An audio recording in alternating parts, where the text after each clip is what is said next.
Martedì 26 novembre, San Leonardo.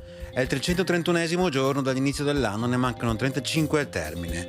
Il sole sorge alle 7:24, tramonta alle 16:32, la luna si leva alle 2:31, tramonta alle 14:09.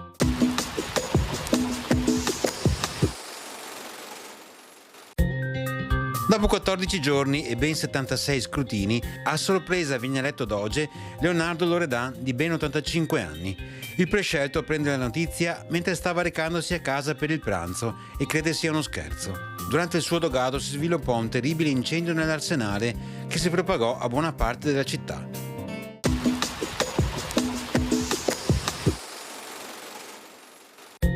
Le previsioni per domani: cielo inizialmente molto nuvoloso coperto, con precipitazioni più probabili e significative sulla pianura centro-orientale. Dalle ore centrali rasserenamenti a partire dalle zone montane e occidentali. Temperature prevalentemente in aumento, salvo controtendenze in quota e nei valori minimi sulle zone occidentali.